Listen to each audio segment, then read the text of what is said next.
So, hi everyone, it's Sana. Today I'm going to talk about our findings related to how users interact with the suspicious login notifications.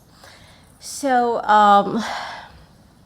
suspicious login notifications is an essential first barrier of the account security, and they are triggered when users log in from an unusual location, device, and a time. And I'm sure that you have all seen various suspicious login notifications from different websites. And let's look at these two examples. If you notice that these two different examples have a different type of the tones, the details of the logins, and also their suggested actions, and like which one of them is effective? Maybe neither of them. So we want to answer this question. We want to identify this answer through our research questions. First, we want to examine the components that captured user attention, engaging with the opening and engaging with the suspicious notification. Then we see that how users identified if the email itself is legitimate. Then we also want to figure out which components help users to identify if the login is legitimate or malicious. And lastly, we want to identify how users decide the actions to take and which actions to take. And it's jumped, I'm sorry. For the sake of the time today, I'm going to present our findings for our research question 3 and 4.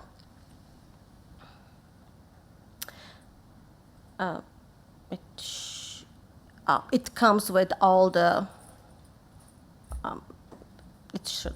Okay, so our method for this study was the two-phase approach. First, we want to collect the data from the top 100 websites by Tranco, and we created a test accounts and triggered the suspicious login notifications. At the end, we collected 21 distinct email cover more of the 100 websites, and through this analysis, we observed that those notifications have variations on the components and their the detailed level of the information and their design decisions. Let's take a look at them.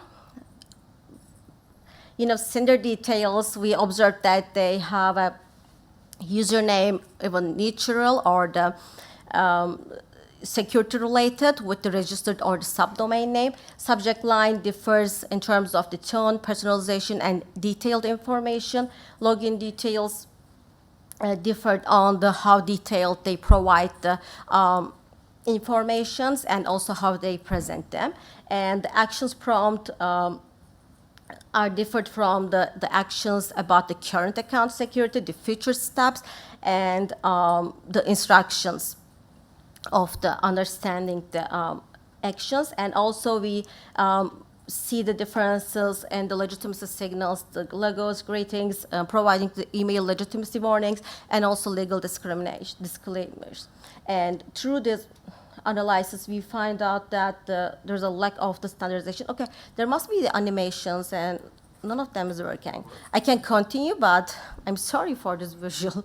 Like, there must be the animations.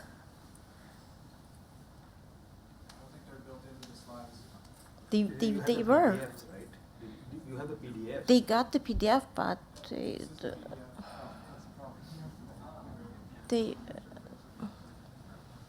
they're supposed to be animations like we have it. Okay, now let me continue. Okay, our then as a second phase, we recruited our participants through the Prolific platform, and all of them were the US-based and 18 years and above. And we conducted semi-structured interviews with those participants. And we asked participants' prior experience with the suspicious login notifications, then the participants' workflows after receiving those notifications, and then we provide them the design options that we derive through our real-world data examination, and we ask them to design their own suspicious login notifications.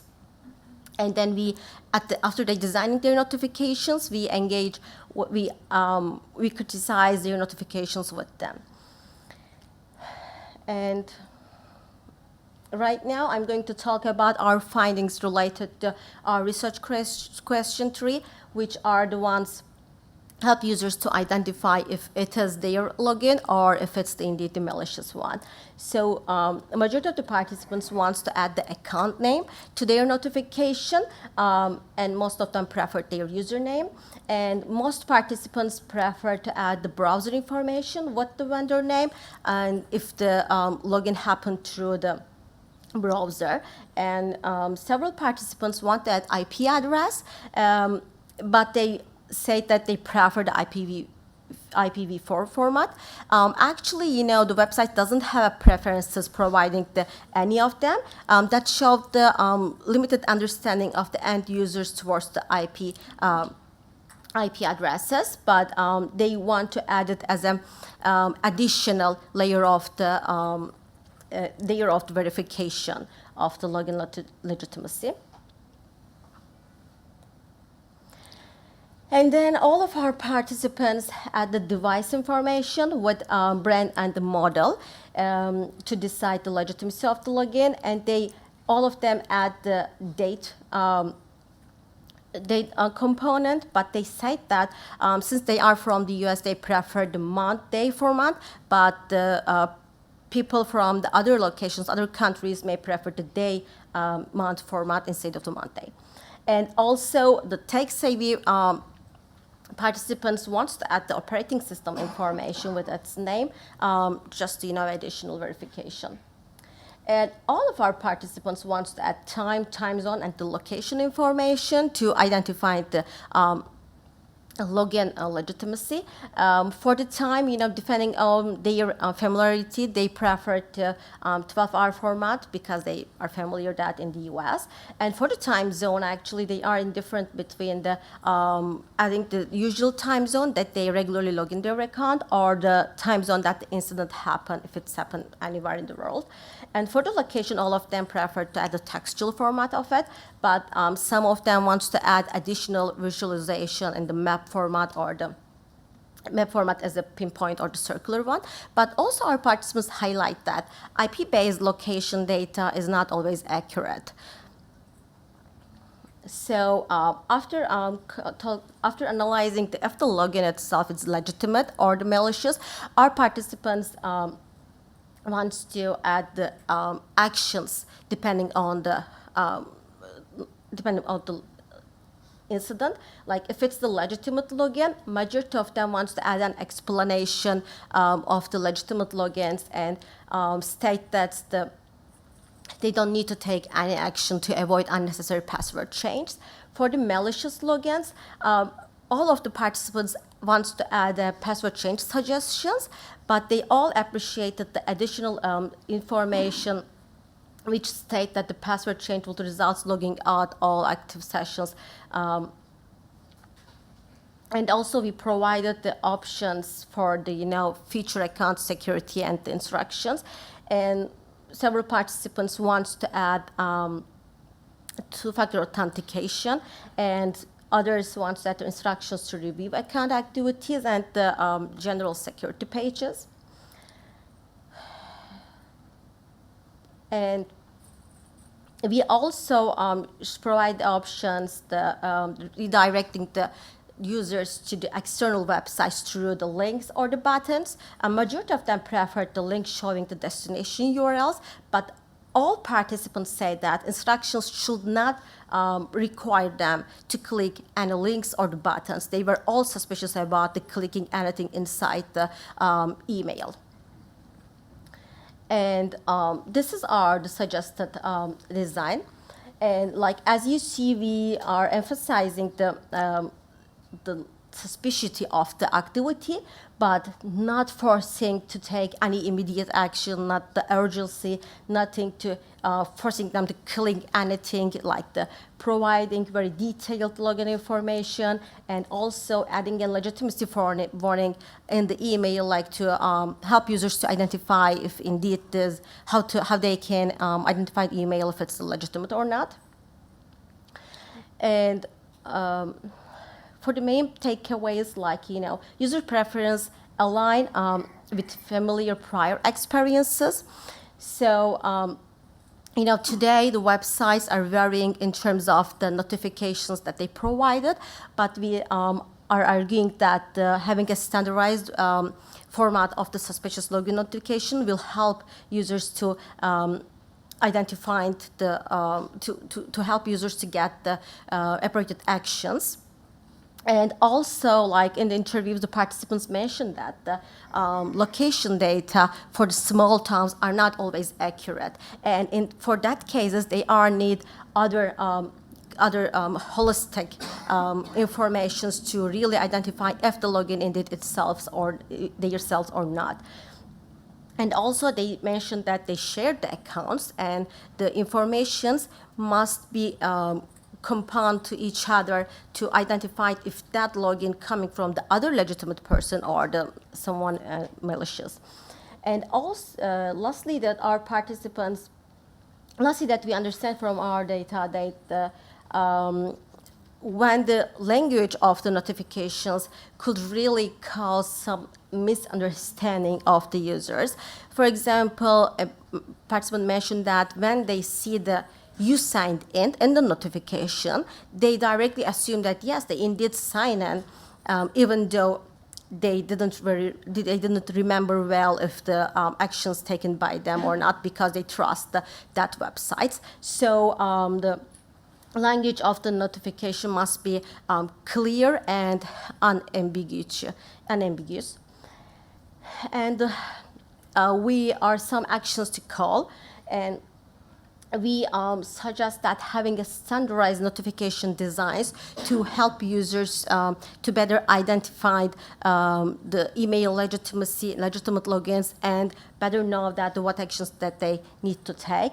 And we suggest that having a thoughtful design with holistic component in the case of the maybe one component is not accurate in the notification, the others can help them still identify if the login is legitimate or not. And the third one is the language, tone, and the framing of the notification must be considered like the all user group and their understanding, depending on their backgrounds. Yeah. Thank you for being a great audience. And again, I'm very sorry that this animation didn't work, and it was working on my computer. I'm sorry for that. No, it was okay. So let's move on to questions. Great talk. Thank you very much. It's something I've wondered about for a long time, so I'm glad to see you investigating. And I have two questions. The first question was presumably, well, actually, let me start with, when you have a big organization like Microsoft or Google, there's a lot of different ways you can get to a login. Is it a consistent message you get no matter which entry point you use? Or are there different sort of messages you get for surprise logins if you go to, say, Gmail versus search versus some other property? So that's one question, is are they internally consistent? And the other question is, you've sort of reverse engineered what organizations do in generating these messages. Mm-hmm. Have you talked to any of the organizations to ask them how they decided what to include, what not to include? Because a lot of these are big enough organizations that they have serious research organizations themselves, mm-hmm. and presumably they didn't just arbitrarily make the decision what to include, but they thought about it, or maybe they did studies or whatever. I'm just curious how it is that they came to decisions that might be the same as or different than your recommendations. Mm-hmm. Thank you for your question. Actually, the second question is a great point, and it could be a research itself. Unfortunately, we didn't engage with any of those big organizations, but most probably they are having their user data, and they are designing the notifications using those type of the data. But we just want to focus on the end user perception and their preferences in this study, and maybe those organizations take account our findings while designing their future notifications, hopefully. And any thoughts on the first question about, are they consistent within their organization? Oh, yeah, okay. While we are collecting the notification, yes, we noticed that the different websites, they are all, for example, using the Google login. They send the same type of the notifications, if that's the question. Okay, Thank you. thank you. No questions. So let me, quick question, Sena. You focus primarily on English notifications, right? English is the language. Yes, So yeah. what was your target population? All of them were comfortable with English, or so how would you Yes. generalize it to other languages, or like, a Oh. diverse group of people actually? So all of our participants were from US, and Okay. like I conduct interviews, and they were all Native Americans. Like I wasn't trying to targeting all natives, but Okay. it's happened like that. So yeah, we didn't check that, like the notifications in other countries, or their language selection, or because yes, every country has their different type of the preferences and the cultures and the connections. So yeah, this is actually more on the US side. Okay, thank you. Yeah. Thank you. Thank you, Sena.